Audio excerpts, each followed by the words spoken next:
Hello students, all the best for your JEE mains exam.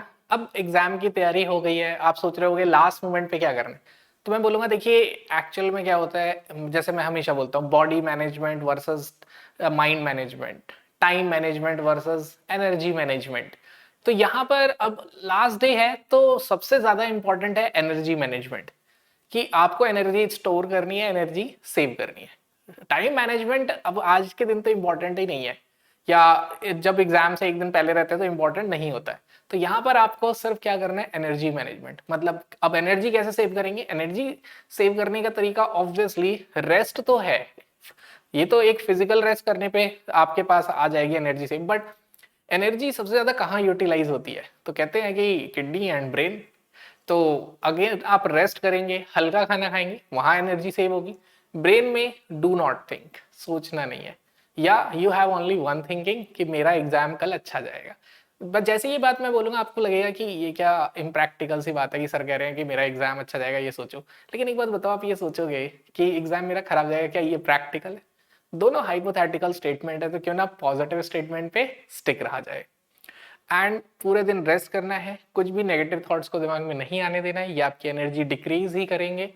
And अब क्योंकि कुछ तो पढ़ना ही है, नहीं तो खाली रहेंगे तो एंजाइटी होगी। तो लास्ट डे पे अगेन आई से कि you have to revise formula. मतलब मेरा टिप क्या है आपको, कि आपको फॉर्मूले रिवाइज करने, ऑल फॉर्मूले। ठीक है, लाइक कि आपको लगता है कि मुझे ये फॉर्मूला मैं लास्ट टाइम मिस कर जाता हूँ, या ये कंफ्यूजन हो जाता है। जो मेरे एक्सपीरियंस से मैंने ऑब्जर्व किया है कि बच्चों को ज्यादातर कंफ्यूजन किस में होता है, तो ज्यादातर कंफ्यूजन उन्हें जैसे नंबर ऑफ ऑर्बिट्स और ऑर्बिटल में होता है। Number of orbit versus orbital, ये एक टिपिकल एरर है। देन सेकेंड टिपिकल एरर जो मोल कॉन्सेप्ट में होता है, they forget to find out limiting reagent. तो अगर टू सबस्ट्रेट मेंशन है तो कॉन्सेप्ट लिमिटिंग रिएजेंट का है।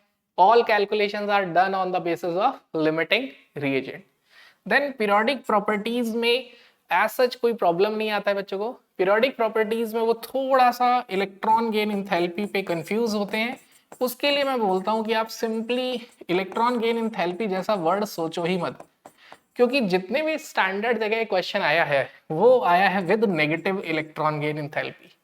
Negative electron gain enthalpy means directly proportional two electron affinity. तो ये आपके कॉन्सेप्ट्स को क्या कर देते हैं, इजी कर देते हैं। फिर उसके बाद electron gain enthalpy versus electronegativity एक बहुत कॉमन डाउट है बच्चों का। तो इस पे ये कंफ्यूजन आपको क्लियर करना है। ऑब्वियसली अभी मैं पढ़ा नहीं रहा हूँ, अभी बस एक्सपीरियंस से मैं बता रहा हूँ क्या क्या बच्चों को डाउट्स आते हैं। देन केमिकल बॉन्डिंग में एज सच बच्चों को कोई डाउट नहीं होता है।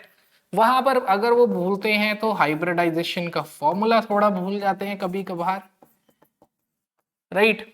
या फिर वीएसईपीआर थ्योरी पे थोड़ा कंफ्यूजन होता है। तो मैं आपको बोलूंगा कि वीएसईपीआर थ्योरी पे स्टडी कर लें। एंड उसके बाद जस्ट हम बॉन्डिंग के बाद किस पे आते हैं, देन थर्मोडायनेमिक्स। तो थर्मोडायनेमिक्स में मैं बोलूंगा जस्ट लर्न ऑल फॉर्मूले of first law of thermodynamics. ठीक है, 2 मिनट्स का काम है, मैंने इस पे 2 मिनट्स का रील कह लो या फ्लैश कार्ड बना रखा है। Then you have to learn delta G equal to delta H minus T delta S. इस कंसेप्ट को बहुत ढंग से अंडरस्टैंड करना है। यानी अगर आप मुझसे पूछोगे ना कि जेई मेंस का इस साल का क्या फेवरेट है, तो मैं बोलूंगा उनका इस साल का फेवरेट है लिमिटिंग रिएजेंट एंड ये question, delta G is equal to delta H minus T delta S on the basis of sign. कि साइन दे देंगे आपको डेल्टा एच और डेल्टा एस का, ऑब्वियसली 4 ऑप्शन होंगे, both can be positive, both can be negative, 1 positive 1 negative और 1 negative और positive. ये 4 कॉम्बिनेशंस पे हर साल क्वेश्चन आता ही है सेम वे। तो मैंने सोचा कि चलो सिली मिस्टेक के साथ साथ मैं आपको ये भी बताता चलूं कि जेई मेंस का फेवरेट भी क्या है। तो अगर मैं देखूं तो 2020 से लेके 25 जनवरी सेशन तक एटॉमिक स्ट्रक्चर में जेई मेंस का फेवरेट हमेशा radius and de Broglie wavelength का रिलेशन रहा है।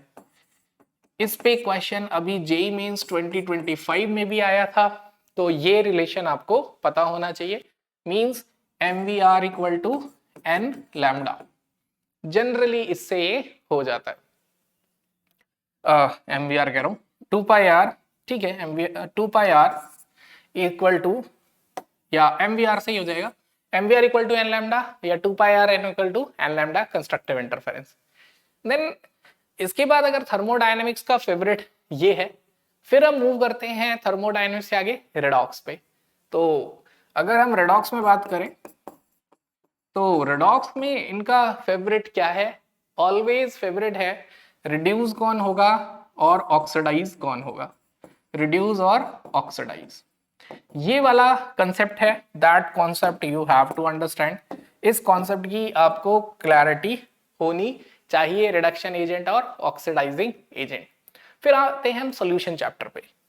अगर हम सॉल्यूशन चैप्टर की बात करें तो सॉल्यूशन एक ऐसा चैप्टर है जिसमें कंप्लीट हर तरह से आया क्वेश्चन, मतलब मैं बोलूँ तो वेंट ऑफ फैक्टर से भी आया है, एंड अगर हम बात करें तो राउल्ट्स लॉ फॉर वॉलेटाइल से भी आया है, नॉन वॉलेटाइल से भी आया है। तो अल्टीमेटली होता ही 12th का चैप्टर है, तो बच्चों को सब पता ही होता है, बट जो बच्चों को कंफ्यूज करता है वो कैलकुलेशन। तो यहाँ मैं बोलूंगा आप न्यूमेरिकल का कैलकुलेशन ढंग से याद रखना, एंड ये याद रखना कि वेंट ऑफ फैक्टर सिर्फ दो ही चीज के इनवर्स है, वेपर प्रेशर ऑफ सॉल्यूशन और फ्रीजिंग पॉइंट के, क्योंकि ये क्वेश्चन भी फेवरेट है जेई का, राइट। तो ये अभी मैं आपको कंसेप्ट बता रहा हूं। अब आप जेई मेंस के मेरे चैनल पे डिस्कशन सारे देख ही चुके हैं, और वहां भी मैंने छोटे छोटे टिप्स आपको दिए ही हैं, बट अभी लास्ट मोमेंट पे क्या कंसेप्चुअल कंफ्यूजन होता है आज, अब वो तो हमें कंफ्यूजन ही पढ़ना है, वही दूर करना है। बिकॉज अब अगेन देखिए लास्ट टाइम है, पूरे नोट्स रिवाइज करना is a very typical thing, सबको समराइज करना इज वेरी टिपिकल थिंग। इस टाइम सिर्फ कंफ्यूजन और एक बहुत ज्यादा रिकरिंग एरर, दो पे ध्यान देना एंड फॉर्मूला रिवाइज करना। देन अगर हम आगे चले तो वी कैन से अगला पॉइंट क्या आता है, देन इलेक्ट्रोकेमिस्ट्री। तो इलेक्ट्रोकेमिस्ट्री में एज सच कोई कंफ्यूजन वाला पार्ट नहीं है, यहाँ पे आप बस यही चीज को बार बार अपने ब्रेन को एनालाइज करवाना, एग्जाम में कोई गलती मत करना। SRP वैल्यू ज्यादा है तो रिडक्शन ज्यादा है, और वो अच्छा ऑक्सीडाइजिंग एजेंट है और रिड्यूसिंग एजेंट इनवर्स, ठीक है। ये वाला पॉइंट आपको याद रखना है।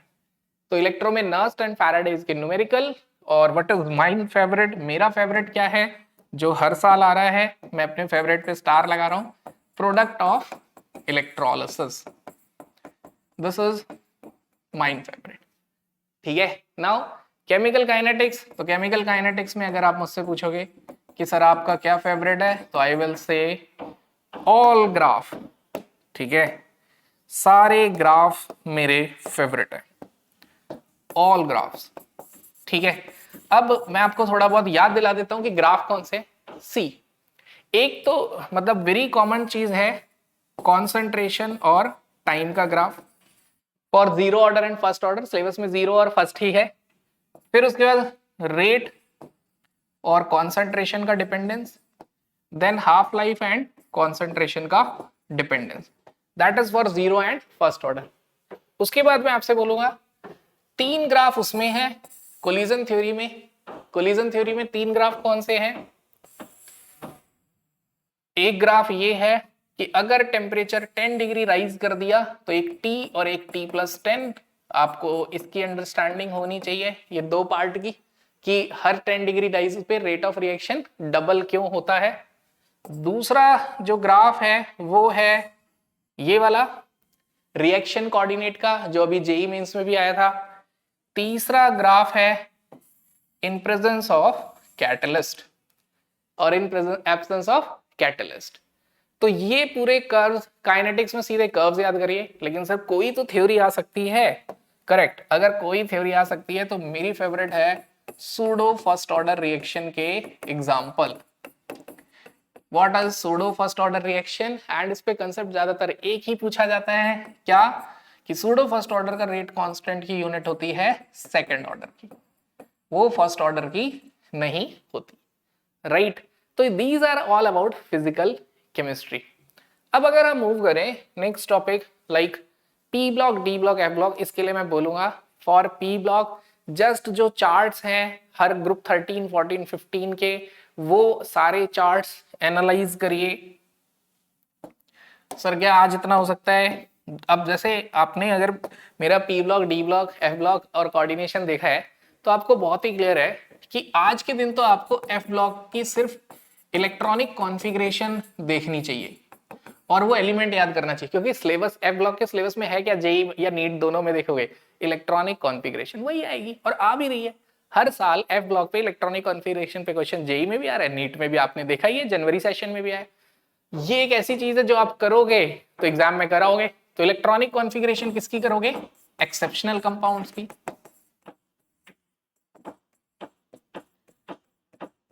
ठीक है, तो एक्सेप्शनल कंपाउंड्स की ये कॉन्फ़िगरेशन करनी है। देन नेक्स्ट माइन फेवरेट, मेरा अगला फेवरेट है, you have to revise today preparation of KMnO4 and K2Cr2O7। आपने देखा है हर साल क्वेश्चन है, इवन इस साल भी है। किस पे क्वेश्चन है? ठीक है, मैं अभी आपको उस हिसाब से बता रहा हूँ लास्ट मोमेंट पे क्या कर सकते हैं। वैसे तो बहुत सारी वेराइटी है। अब देखो मैं 250 क्वेश्चन, 500 क्वेश्चन, 1000 क्वेश्चन इंपॉर्टेंट बताऊं, इट्स मतलब इससे अच्छा तो मैं आपको ये बोल दूं कि PYQ कर लो 24 का, 23 का एंड देन 25 जैन सेशन का, एक ही बात है। तो वो इंपॉर्टेंट PYQ से बेटर है कि आप 23, 24, 25 के क्वेश्चंस एनालाइज करके करें, जैसे मैंने आपको अपने PYQ सेशन में सिखाया है। बट लास्ट मोमेंट पे क्या चीज हम भूल जाते हैं, जस्ट वो लिस्टिंग कर रहे हैं कि एग्जाम में आता था यार ये सोचा तो था रिवाइज करूंगा, भूल गया। तो I am just on the basis of my 15 year experience मैं वो आपके सामने रखने की कोशिश कर रहा हूं। देन इसके बाद पी ब्लॉक में, तो पी ब्लॉक मैं आपको बता चुका हूं कि पी ब्लॉक में आप क्या करने वाले हैं। पी ब्लॉक में जितने भी ग्रुप 13 से लेके ग्रुप 18 तक जितने भी वो चार्ट्स हैं वो सारे देखेंगे। इलेक्ट्रॉनिक कॉन्फ़िगरेशन के बेसिस पे आप ऑब्जर्व करेंगे ऑक्सीडेशन स्टेट कौन सी स्टेबल है, कौन सी एक्सेप्शनल है, मेल्टिंग पॉइंट कौन सा स्टेबल है, कौन सा एक्सेप्शनल है। जनरली ये दो ट्रेंड मिस होते हैं, बाकी इनर्ट पेयर इफेक्ट से हो ही जाता है। राइट नाउ मेरे को लगता है अगर मैं ऑर्गेनिक बोलूंगा तो आधे बच्चों ने जिन्होंने मेरा ऑर्गेनिक का देखा है डिस्कशन, वो समझ ही गए होंगे कि सर क्या कहने वाले हैं, कि लास्ट मोमेंट पे क्या कर रहे हैं। क्योंकि ऑर्गेनिक में अगर मैं बोलूं तो ऑर्गेनिक जेई में बहुत कंसेप्चुअल आता है। ठीक है, बहुत ज्यादा कंसेप्चुअल, एंड बहुत ज्यादा कंसेप्चुअल आने की वजह से ऑर्गेनिक में मैं हमेशा यही बोलूंगा, name reaction should be your favourite. Name reaction कौन सी होनी चाहिए? अब राइट नाउ वो टाइम तो है नहीं कि आप पूरी नेम रिएक्शन देख लें। मेरे चैनल पे टॉप 10 नेम रिएक्शंस की लिस्ट है प्लेलिस्ट में, वहां पे आप उसे नेम देख सकते हैं वहां पे, एंड वो रिएक्शन के प्रोडक्ट एंड रिएजेंट देख सकते हैं। देन नेम रिएक्शन के बाद next favourite is distinguish test. वैसे तो बहुत सारे डिस्टिंग्विश टेस्ट है, बट जो जेई है वो रेगुलर बेसिस पे ज्यादातर स्टिक कर रहा है किसके साथ? हिंसबर्ग और फैलिंग और टॉलेंस के साथ। तो बस आप हिंसबर्ग और फैलिंग इज माइन फेवरेट। अब ऐसे तो हिंसबर्ग अगर मैं बोलूं टेस्ट तो बहुत सारे हैं, around 10 test for JEE, but मेरी तरफ से 5 इंपॉर्टेंट होते हैं। वो 5 वाले अगर मैं नाम बोलूं तो कौन सा हो जाएगा? Tollens, Lucas and then sodium bicarbonate test. तो यस, सोडियम बाइकार्बोनेट टेस्ट, ये 3 डिस्टिंग्विश टेस्ट मेरी तरफ से फेवरेट है, बट अगर हो सके तो पूरे रिवाइज करिए। Name reaction, distinguish test, after that क्या? आफ्टर दैट एक चीज फिक्स है, SN1 SN2। SN1 versus SN2 पे ये आपको अंडरस्टैंडिंग होनी चाहिए, मान के चलो इस पे बेस्ड क्वेश्चन आएगा ही आएगा। ठीक है, तो ये हम आज ऑर्गेनिक में रिवाइज करेंगे। अब now come to the salt analysis. अब सॉल्ट एनालिसिस थोड़ा ऐसा टॉपिक है कि साल भर पढ़ना चाहिए, बट अगर आप मेरे से पूछोगे कि सर आपका सॉल्ट एनालिसिस में क्या फेवरेट है, तो जो मैं अभी ऑब्जर्व कर पा रहा हूं, मेरा मोस्ट टॉप फेवरेट है borax bead test. Borax bead test, right. And second favourite है प्रिपरेशन ऑफ मोहर सॉल्ट। मैंने प्रिपरेशन ऑफ मोहर सॉल्ट के बारे में एक चीज ऑब्जर्व की, जैन सेशन में पेपर में क्वेश्चन आया है उस पे, नीट में भी उसी पे क्वेश्चन आया है। तो मुझे लगता है मोहर सॉल्ट का प्रिपरेशन पढ़ना बहुत आसान है, कैसे बनाते हैं, क्या फॉर्मूला है और वो किसका एग्जाम्पल है। तो second favourite is preparation of Mohr salt. ठीक है, तो that's all from my side, मैं ज्यादा लेंथी नहीं करना चाह रहा। अब मैं आपको एग्जाम टाइम में एक ही चीज कहना चाहूंगा, क्या, जब आप एग्जाम दें तो पूरा पेपर ना पढ़ें, क्वेश्चन सीधे करें, करते चले जाएं, करते चले जाएं, करते चले जाएं। जैसे क्वेश्चन होंगे कॉन्फिडेंस बढ़ जाएगा। And second thing, very common strategy है, सभी बताते हैं, एक राउंड फटाफट पूरे पेपर का लगाओ, जो क्वेश्चन आसान देखते ही हो जाते हैं वो कर दो, क्योंकि इजी क्वेश्चन आएगा ही। दिमाग में ये रखो, कट ऑफ 40 to 50% जाती है फॉर एनआईटी, मिल जाता है 140 से 150 में, 300 में से अगर आता है। एग्जाम टाइम में एक और चीज करना है, ज्यादा एंजाइटी हो तो मन को शांत रखना है, एकदम कूल रह के सोचना है, कि बोलना है कि yes we have lot of time, मेरे को थिंक करना है and yes I can solve it. इस तरीके से अपने आप को पॉजिटिव रखना है। And ultimately what is smart work? Sir आपने वही डाला था, क्या कहते हैं, कॉलम, और आपने स्मार्ट वर्क पे बात नहीं की। एक्चुअल में बच्चों देखो, स्मार्ट वर्क है रिसोर्सेज का बेस्ट यूज करना। अब ये नहीं कि रिसोर्स है तो यूज कर लो, जैसे मैं हमेशा एग्जांपल देता हूँ कि हमारे पास डिगिंग के लिए एक्सकेवेटर मशीन भी होती है, फिर हमारे पास शॉवल भी होता है और हाथ भी होते हैं। यूज तीनों का करते हैं, डिपेंड करता है कि क्या करना है। अगर छोटा सा गड्ढा खोदना है, होल करना है, या बहुत बड़ा, उस हिसाब से यूज करना है, राइट। इसी तरीके से आपके पास सारे रिसोर्सेज हैं, उनका चीजों के हिसाब से यूज करिए। लाइक जैसे आज के टाइम में अगर मैं बोलूँ रिसोर्सेज का बेस्ट यूज क्या है, लेट से यहाँ पे कोई चीज आपको पसंद आई, मैं पढ़ा रहा हूँ, वो लिखा हुआ सही लगा, लिखने की नीड नहीं है, स्क्रीनशॉट लिया, स्क्रीनशॉट लेते चले गए एंड लास्ट में पीडीएफ बना दिया, कन्वर्ट कर दिया सबको पीडीएफ में, तो टाइम सेव हुआ। This is best use of क्या, resources, and also called as smart work. And hard work क्या होता है, पूरे रिसोर्सेज को जब आप यूज करेंगे, प्रैक्टिस कर करके उसमें प्रो हो जाना, तो हार्ड वर्क तो मतलब चाहिए ही चाहिए। बस स्मार्ट वर्क है पहचानना, आइडेंटिफाई करना की को। तो एग्जाम में आपका स्मार्ट वर्क क्या होगा, शांति से सोचना कि इस क्वेश्चन में मैं क्या सोच सकता हूँ, क्या मैं इसे ऑप्शंस के बेसिस पे कर सकता हूँ, क्या मैं इसे एलिमिनेशन के बेसिस पे कर सकता हूँ, या अगर मुझे कुछ समझ नहीं आ रहा तो क्या मैं यूनिट्स के बेसिस पे कर सकता हूँ। ठीक है, तो that's all from my side, keep practising, good luck, thank you.